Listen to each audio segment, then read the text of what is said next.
누가복음 18장 9절에서 14절까지 말씀입니다.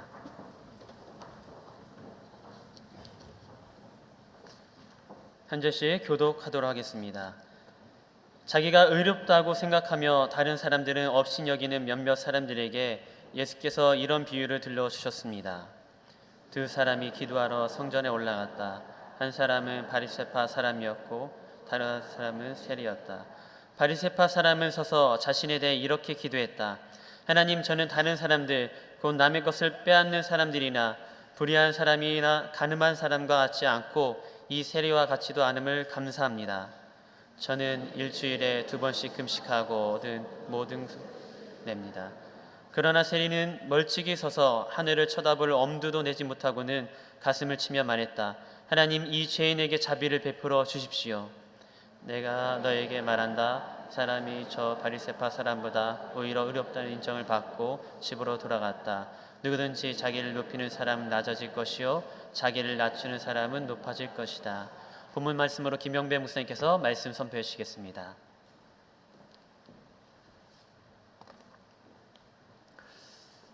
사람들은 누구나 자기 자신 앞에 서는 것을 굉장히 두려워하고 또 힘들어합니다.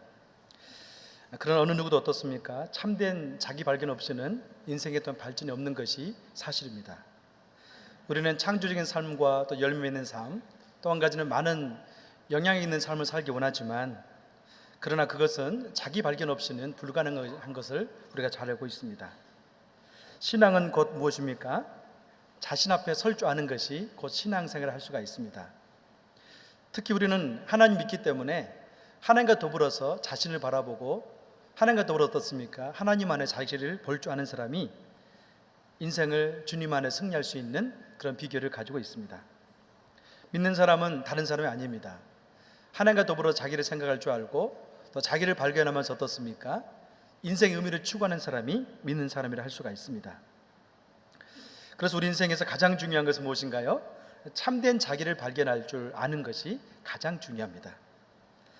여기 자기 발견을 위한 몇 가지 비결이 있습니다. 3가지가 있는데, 어떤 사람이 첫 번째는 남과 경쟁하지 말고 자기 자신과 경쟁하라. 그러면 자기 자신을 발견할 수 있을 것이다. 그렇게 적고 있습니다. 자신을 알아가야 되는데 어떻습니까? 남을 통해서 자신을 아는 것이 아니라 자신 안에서 자신을 발견하고 또 자신과 경쟁하라. 그렇게 적고 있습니다. 두 번째는요, 자기 자신을 깔보지 말고 격려하라. 그렇게 적고 있어요. 누구든지 자신을 들어봤을 때 어떻습니까? 자기의 누추함이 보이기 시작합니다. 장점보다는 단점이 많이 자기 안에 드러나게 되어 있습니다. 그때 어떻습니까? 자기 약점을 본 다음에 자기를 깔보는 것이 아니라 도리어 자기 안에 있는 장점을 보면서 어때요? 격려하라고 적고 있습니다. 또 한 가지는 끊임없이 정직하라. 자기 안에 있는 어떻습니까? 많은 부정직한 것들, 또 부도덕한 것들, 합당하지 않는 걸 발견했을 때 정말 자기를 발견하기 위해서는 정직할 줄 알아야 된다. 그렇게 적고 있어요. 사람은요, 거울 앞에 섰을 때 정직함을 추구합니다. 또 한 가지는 어떤 사람 앞에 섰을 때 또 그 사람의 정직함을 추구할 때가 많이 있습니다. 그러나 정작 어떻습니까? 자기 자신 앞에 섰을 때 많은 사람들은 정직함을 추구하지 않습니다. 그러나 진정으로 자기를 발견해서 어떻습니까? 자기 앞에 섰을 때 정직할 줄 아는 사람이 자기를 발견할 수 있다. 그렇게 적고 있습니다. 자, 그런데요, 3가지 자기 발견의 비결을 금방 제가 말씀드렸는데, 이것은 어찌 보면 예수 믿지 않는 사람들도 누구나 발견할 수 있는 그런 겁니다. 자, 그런데 우리는 예수 믿는 성도이기 때문에, 예수 믿는 사람이기 때문에 우리가 내 자신을 발견하기 위해서 가장 중요한 것은 뭐냐면, 하나님 말씀 앞에 설 줄 아는 사람이 진정으로 자기를 발견할 수 있습니다. 모세가 하나님께 부름받았을 때 모세에게 아주 유명한 말이 있습니다. 내가 누구간데 바로에게 가며 내가 누구간데 이러한 사명을 감당할 수 있겠습니까? 그렇게 외쳤습니다. 그때 하나님께서 모세에게 분명히 한마디 했습니다. 그것은 무엇인가요? 내가 너와 함께 갈 것이다. 그 메시지를 모세에게 주었어요. 다시 말하면 모세는 하나님 없이 자기 인생 가운데는 깊은 실패와 절망 가운데 있었지만, 그는 하나님 만난 다음에 하나님 앞에서 어떻습니까? 영적 담대함을 가지는 자기를 발견할 줄 알았습니다. 참된 자기 발견은 우리로 하여금 우리 자신을 겸손하게 합니다. 또 한 가지는 참된 자기 발견은 어떻습니까? 저와 여러분을 하나님의 자비를 의지할 수 있도록 우리 마음을 낮춰주십니다. 그러나 하나님과 더불어 참된 자기를 발견하지 못한 사람은 교만과 자기 독재의 삶을 사는 것이 우리가 많다는 것을 알 수 있습니다. 예수님께서는 공생의 기간 동안에 많은 말씀을 비유를 통해서 말씀하셨는데요, 특별히 이 대조를 통해서 많은 말씀을 했습니다. 예를 들면 양과 염소의 비유라든지, 또 알곡과 가라지 비유라든지, 착한 종과 악한 종의 비유라든지, 또 지혜로운 열처녀라든지, 또 지혜롭지 않은 열처녀의 비유를 통해서 많은 것을 이야기했습니다. 오늘 본문 같은 경우도 어떻습니까? 바리새인과 세리를 대조하면서 우리에게 영적인 메시지를 증거합니다. 바리새인과 세리의 이야기지만 실상은요, 오늘 본문의 이야기는 기도에 관한 이야기입니다. 두 사람은 지금 성전에 올라갔습니다. 그런데 이제 이들은 기도하기 위해서 지금 성전 뜰 앞에 서 있는 것을 오늘 본문에서 보여줍니다. 한 사람은 아주 유명한 사람이었습니다. 그는 바리새인이었습니다. 어찌 보면 바리새인 하면 그 당시에 종교 지도자였고 유명한 사람 가운데 한 명이었습니다. 자, 그런데요, 여기 유명한 사람 또 한 명이 있습니다. 그가 누구입니까? 세리입니다. 세리 같은 경우도 굉장히 유명했던 사람이었습니다. 자, 그런데 한 사람은 좋은 것으로 유명하고 또 한 사람은 좋지 않은 것으로 유명합니다. 여러분, 바리새인은 어떤 사람이었습니까? 오늘 본문 11절과 12절 같이 한번 읽어보겠습니다. 시작. 바리새파 사람들은 서서 자신에 대해 이렇게 기도했다. 하나님, 저는 다른 사람들, 곧 남의 것을 빼앗는 사람이나 불의한 사람이나 가난한 사람과 같지 않고 이 세리와도 같지 않음을 감사합니다. 저는 일주일에 2번씩 금식하고 얻은 모든 것에 11조를 냅니다. 외형적인 모양으로 이들은 기도하기 위해서 지금 성전 뜰 앞에 서 있습니다. 자, 그런데 바리새 사람들은 어떻습니까? 기도의 내용을 보니까 얼마나 훌륭한 사람인지 다 알 수가 있습니다. 그들은 지금 어떻습니까? 다른 사람과 비교를 통해서 끊임없이 자기의 높음과 자기의 행동에 대해서 자랑하고 있습니다. 저는 다른 사람들, 곧 남의 것을 빼앗는 사람이나 불의한 사람이나 간음하는 사람 같지 않음을 감사합니다. 또 한 가지는 세리와 같지 않음을 감사합니다. 그렇게 이야기하고 있습니다.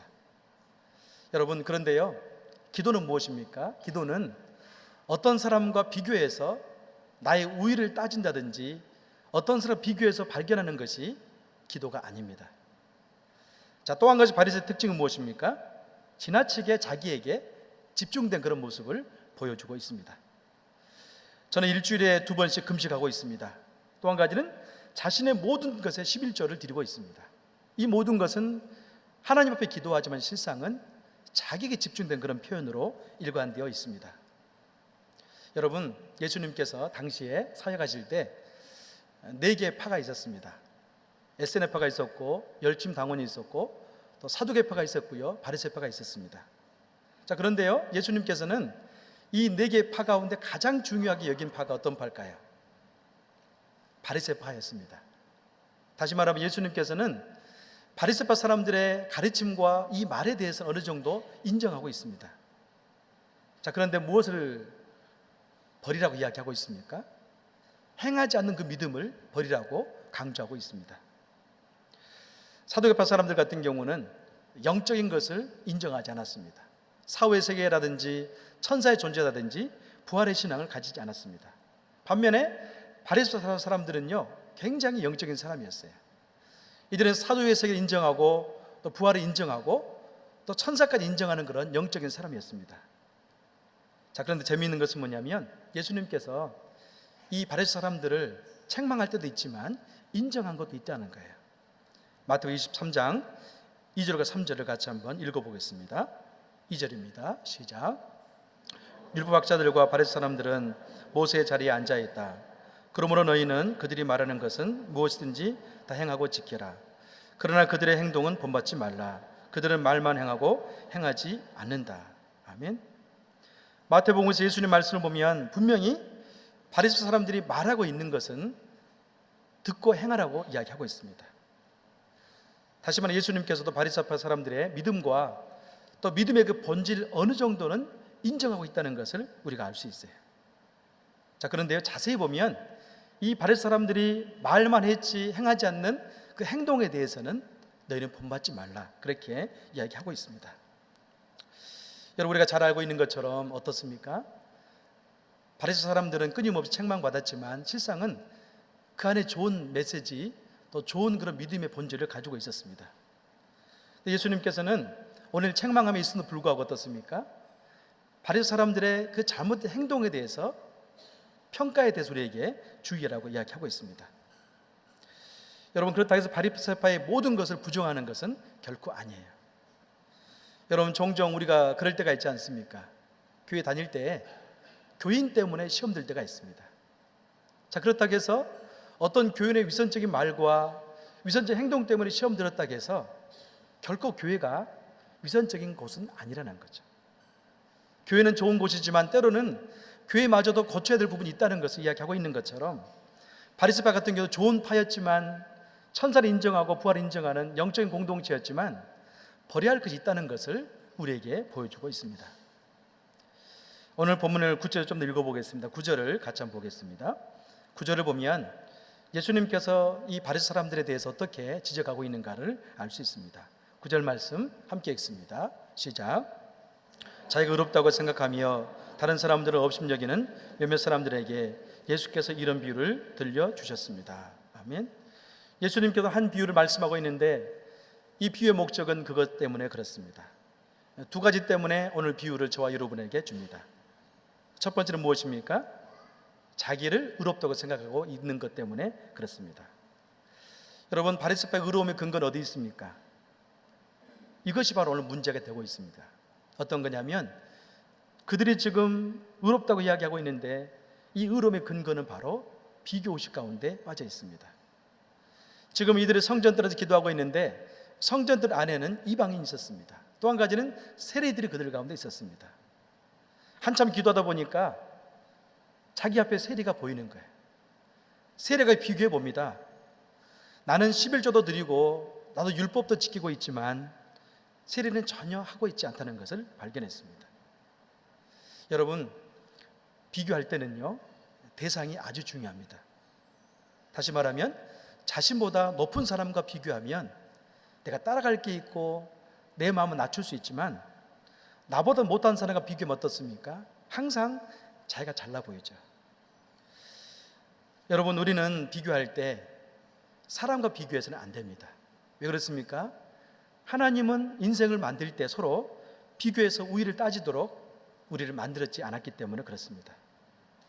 비교할 때는 항상 누가 비교하면 좋겠습니까?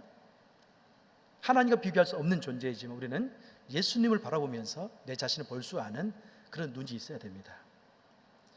예수님께서는 저와 여러분에게 사람과 비교하기보다는 자기의 인생을 따라오라고 제자를 불렀다는 것을 알 수 있습니다. 종종 우리들이 우리 자녀를 기를 때, 때로는 우리 자녀들이 모여서 함께 놀 때 보면 재미있는 걸 보지 않습니까? 초등학생들과 저학년들이 모여 있는데요, 갑자기 그들이 한 행동이 있습니다. 그것은 뭡니까? 키를 재고 있어요. 서로 키를 재는데 어른의 입장에서 어떻습니까? 아주 그냥 그런 거죠. 마치 도토리 키 재는 것처럼 조금 더 잘한 걸 가지고 키를 재고 있어요. 마치 그런 것처럼 바리새인 같은 경우는 지금 세리와 자기를 비교하고 있어요. 하나님 보면 어떻겠습니까? 전혀 비교할 수 없는 대상인데 서로 비교하고 있다는 것을 알게 됩니다. 사랑하는 여러분, 우리의 신앙생활은 무엇입니까? 사람끼리 비교하는 것이 아닙니다. 우리의 신앙생활 목표는 무엇입니까? 예수 그리스도를 닮아가는 것이 우리의 신앙생활의 목표입니다. 자, 두 번째로 예수님께서 지적하고 있는 것은 무엇이냐면, 서로 비교하면서 이제는 다른 사람과 비교한 나머지 차지 않는 사람을 업신여기는 것이 문제가 되고 있습니다. 이것도 역시 이 비교의 근거가 어디 있습니까? 다른 사람에게 있기 때문에 문제가 됩니다. 다른 사람을 업신여기면서 또 다른 사람 어떻습니까? 자기보다도 낮게 여기고 있는 것이 문제입니다. 어떤 신앙 위선자라기보다는 이것은요, 자기에 대한 무지에서 발동할 수 있는 문제를 할 수가 있습니다. 사랑하는 여러분, 우리가 신앙생활을 하고 있는 것, 또 믿음생활을 하고 있는 것은 다른 것이 아닙니다. 자기를 발견할 줄 아는 것이 곧 믿음생활을 하고 있는 것입니다. 보이지 않는 것을 볼 줄 아는 영적인 인식력이 저와 여러분에게 있습니다. 또 한 가지는요, 보이지 않는 것을 볼 수 있는 영적인 통찰력이 저와 여러분에게 있습니다. 자, 그런데 지금 이 바리새 사람들에게는 어떻습니까? 그러한 것이 전혀 없는 것이 문제가 되고 있습니다. 히브리서 11장 3절의 말씀 보면 그런 말씀이 있습니다. 같이 한번 읽어보겠습니다. 시작. 믿음으로 우리는 온 세상이 하나님 말씀으로 창조됐고 따라서 보이는 것은 나타난 것으로 말미암아 되지 않은 것을 압니다. 여러분, 히브리서 기자 같은 경우는, 이 히브리서 11장 같은 경우는 믿음장이 아닙니까? 많은 믿음의 용사들을 적고 있습니다. 중요한 것은 뭐냐면 이 믿음의 용사들이 어떤 존재인가를 보여주고 있어요. 이들은 많은 영맹스러운 싸움과 믿음의 역사를 일으켰습니다. 그러나 실상은 그 전에 그들은 자기들이 누구인지를 믿음을 통해서 알았던 사람들이었습니다. 11절 3절의 말씀 보니까 믿음으로 우리는 온 세상에 삼라만상이 보이지 않는 것으로 시작됐다는 것을 안다고 이야기하고 있습니다. 사랑하는 여러분, 바리새파 같은 경우는 이 인식을 하지 못했기 때문에 피상적인 삶으로 이어졌습니다. 여러분, 칼빈이 기록한 책 가운데요, 기독교 강요라는 책이 있습니다. 그 책을 보면 1장 1절에 아주 유명한 말씀이 있습니다. 그것은 뭐냐면 하나님을 아는 것과 자기를 아는 것은 동일하다고 적고 있습니다. 무엇을 말하고 있습니까? 참된 자기를 발견할 줄 아는 사람은 하나님을 아는 사람이고 또 자기를 아는 사람은 곧 하나님을 아는 사람이다. 그렇게 적고 있어요. 예수님은 오늘 본문에서 바리새인들을 책망하고 있지 않습니다. 바리새파처럼 행동하고 있는 것을, 거짓된 바리새파처럼 행동하고 있는 것을 책망하고 있습니다. 반면에 여러분, 예수님께서 또 지적하고 있는 것은 무엇입니까? 바리새 사람들 안에 참된 영적인 눈이 없는 것을 지적하고 있습니다. 예수님께서는요, 이 땅에 오실 때 율법을 폐지하게 오지 않았습니다. 율법을 완성시키기 위해서 왔습니다. 여러분, 바리새파의 기대가 무엇입니까? 예수님의 기대는 바리새파 사람들이 자기가 누구인지를 발견한 다음에 복음 가운데 변화되어져서 참된 삶을 살기를 원하는 것이 예수님의 마음이었습니다. 이런 바람은요, 저와 여러분에게도 동일하게 있습니다. 우리는 얼마든지 예수님 당시에 바리새파 사람처럼 참된 신앙 안에서 자기를 인식하지 못하고 그냥 피상적인 삶을 살 수 있는 그런 존재로 남아있을 수도 있습니다. 그러나 여러분, 우리 예수님은 어떻습니까? 저와 여러분의 기대를 가지고 있는데 그 기대는 다른 것이 아니에요. 내가 누구인지를 하나님 복음 안에서 발견한 다음에 참된 신앙인으로 거듭나기를 원하고 있습니다. 자기 발견에 있어서 피상적인 사람은요, 피상적인 삶과 행동으로 이어질 수밖에 없습니다.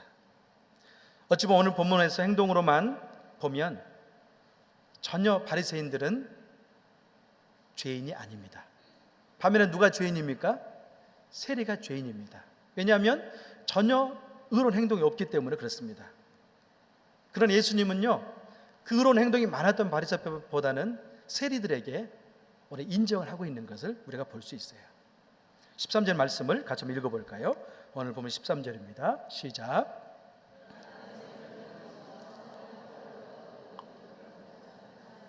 가슴을 치며 말했습니다. 하나님, 이 죄인에게 자비를 베풀어 주십시오. 아멘. 우리 다시 한번 13절을 큰 소리 읽어볼까요? 시작. 그러나 세리는 멀찍이 서서 하늘을 쳐다보며 엄두도 내지 못하는 가슴을 치며 말했습니다. 하나님, 이 죄인에게 자비를 베풀어 주십시오. 아멘. 여러분, 세리는 왜 하나님께 인정을 받았을까요? 그러니까 첫 번째는 하나님을 향한 진실된 신앙의 태도를 가지고 있었기 때문에 그렇습니다. 성경은 세금에 관해서 많은 이야기를 하고 있습니다. 세금에 관한 아주 유명한 이야기 가운데 어떤 것이냐면 가이사의 것은 가이사에게, 하나님의 것은 하나님에게, 그런 표현이 있었습니다. 구약 성경부터 끊임없이 세금 내는 그런 제도가 있었습니다. 요셉 같은 경우는 이집트인들에게 거의 한 20% 정도의 세금을 걷었습니다. 또 어떻습니까? 예수님 당시에도 많은 유대인들은 세금을 내고 있었어요. 근데 그 세금량이 굉장히 많았습니다. 그래서 제가 금방 이야기했던 것처럼 가이사의 것은 가이사에게, 하나님에게 세금을 바쳐야 된다는 그런 질문이 있었고 또 예수님이 그렇게 답했습니다. 이 당시에 세금 걷는 사람을 우리는 세리라고 이야기합니다. 세리는요, 어떤 사람이었습니까? 유대인들이었습니다. 로마 사람들이 유대인들의 세금을 걷기 원했었는데요, 그들은 로마 사람들을 세워서 세금을 걷어들지 않았습니다. 각 지역마다 유대인들을 뽑아서 그들을 세금을 거둘 수 있도록 세리를 세웠습니다. 자, 그런데요, 이 세리로 일하면서 많은 사람들은 특권을 누리기 시작했습니다. 어떤 특권이었을까요? 로마로부터 공무원이라는 그런 특권을 가지고 있었습니다. 이들에겐 정한세가 있었는데 자꾸 그런 마음이 드는 거예요. 로마 사람 인정을 받다 보니까 유대인들에게 세금을 더 걷기 위해서 스스로 착복하기 시작했습니다.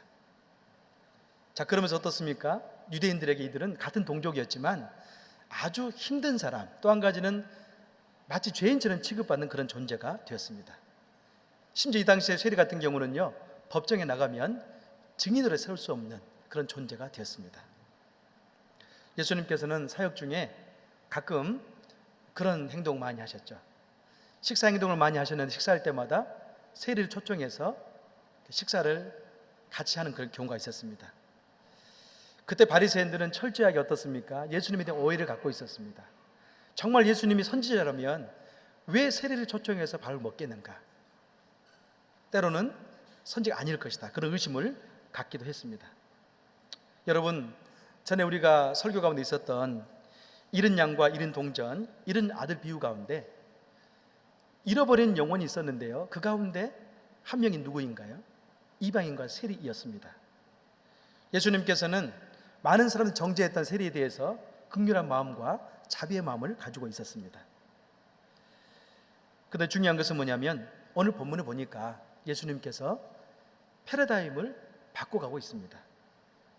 그것은 무엇인가요? 그 당시 많은 사람이 인정받았던 바리새인이 아니라 세리가 더 중요하다는 것을 우리에게 보여줍니다. 자, 그것은 무엇입니까? 우리를 하여금 마음을 돌아볼 수 있는 기회를 주고 있습니다. 여러분, 예수님께서는 오늘 본문에 보면 신앙을 평가할 때 행동과 열매를 본다면 분명히 바리새인들이 인정받아야 되지만 예수님께서는 기도할 때만큼은 어떤 열매라든지 행동을 바라보고 있지 않다는 것이 굉장히 중요합니다. 자, 예수님은 우리에게 하나님께 나갈 때 무엇이 중요한지를 오늘 본문에서 말씀하고 있어요. 자, 그것은 무엇인가요? 기도할 때 중요한 것은 기도자의 자세가 중요하다는 것을, 마음이 중요하다는 것을 우리에게 보여줍니다. 바리새인들은 지금 성전 가까이 가서 열심히 기도하고 있습니다. 그런데 그 기도의 내용을 보니까 마음이 아닙니다. 무엇입니까? 행동이었고 행동의 열매였습니다. 다시 말하면 자기의 모든 이력서를 다 내놓고 있어요. 나는 이렇게 살았습니다. 나는 이런 열매가 있습니다. 나는 이런 존재입니다. 그 행동을 통해서 바리새인은 평가받기를 하고 있는 것을 보게 됩니다. 사랑하는 여러분, 그러나 세리는 그렇지 않습니다. 기도하는 가운데 어떻습니까? 자기 열매를 내놓지 않습니다. 철저하게 자기 마음을 내놓습니다. 멀찍이 서서 하늘을 쳐다볼 엄두 내지 못하고 가슴을 치면서 하나님, 나는 죄인입니다. 내게 자비를 좀 베풀어 주세요. 그렇게 마음을 오픈하고 기도하고 있는 그 모습을 보여줍니다. 여러분, 세례 기도는 바리새인처럼 가진 것이 없는 기도였습니다. 또 한 가지는 세력이 없는 게 있습니다. 뭐가 없습니까? 자기에게 집중된 마음은 없습니다. 도리 어떻습니까? 철저하게 자기를 비워서 하나님을 향해서 나가고 있는 그 마음이 있습니다. 여러분, 바리새인은 어느 정도 의로운 삶을 살았기 때문에 의로운 열매는 있었지만 마음만큼 어떻습니까? 하나님과 전혀 소통이 되고 있지 않는 그런 상황을 보여줍니다. 그러나 세리는요, 전혀 다르죠. 그도 의로운 삶을 살지를 못했지만 어떻습니까? 지금 기도자로서의 마음만큼은 하나님에게 집중되어 있고 하나님과 연결되어 있습니다. 여러분, 하나님을 제대로 만난 사람은 그 말을 통해서 알 수가 있습니다. 어떤 언어가 흘러나옵니까? 가슴의 언어가 흘러나옵니다. 감정 언어가 흘러나옵니다. 하나님을 향해서 마음이 열려있고 또 한 가지는 하나님이 부어준 그 사랑을 이야기합니다. 그러나 바리새인들은요, 하나님을 마음속에 만난 경험 없기 때문에 그 열매를 이야기하고 행동만을 이야기하고 있습니다. 여러분, 기도가 무엇입니까? 기도는요, 그분 앞에 나와서 우리의 모든 것들을 마치 이력서를 내어놓는 것처럼 내놓는 게 기도가 아닙니다. 기도는요, 우리의 마음을 쏟아놓는 것이 바로 기도입니다. 그때 하나님은, 예수님은 평가의 기준을 가지고 있을 때 어떻습니까? 어떤 자기 의라든지 어떤 공적을 통해서 만남을 추구하는 것이 아니라 얼마나 진실된 마음으로 나를 찾고 있고 나를 따르고 있는가를 우리 예수님이 보고 있다는 게 중요합니다. 오늘 비유는 하나님 앞에 어떤 자세를 가지고 기도해야 하는가를 가르쳐주고 있습니다. 유대인들은요, 기도할 때 한 가지 단어를 굉장히 중요히 여겼다고 합니다. 그것은 뭐냐면 카바나라는 단어입니다. 이 단어의 뜻은 무엇이냐면 마음의 방향이란 뜻입니다. 유대인마저도 기도할 때는 철저하게 그들 스스로가 하나님을 향해서 나가는 것, 그걸 바로 기도라고 생각했었습니다. 신명기 6장 4절에 보면 그런 말씀 있지 않습니까? 아주 유명한 교육의 메시지가 있습니다. 그것은 뭐냐면 쇠막 교육입니다. 오직 하나님 여호와 너의 하나님을 마음과 뜻과 힘과 정성을 다해 사랑하라. 이것이 바로 쇠마라는 유대인 가운데 아주 중요한 교육에 대한 메시지였습니다. 그때도 가장 중요한 것은 뭐냐면 카바나였습니다. 마음의 방향을 누구를 향해 나가고 있는가, 그것이 굉장히 중요했어요. 자, 그들 가운데 바리새인들이 있었지만 이 유대인 중에 바리새인들은 이 카바나라는 마음을 잃어버렸어요. 여러분, 반면에 이 카바나의 마음이 누구에게 있습니까? 오늘 본문에 보니까 세리에게 이 마음이 있습니다. 하나님 앞에 서서 철저히 죄인이기 때문에 가까이는 가지 못하지만 가슴을 치면서 어때요? 하나님의 자비를 구하고 있는 그 모습을 우리에게 보여줍니다.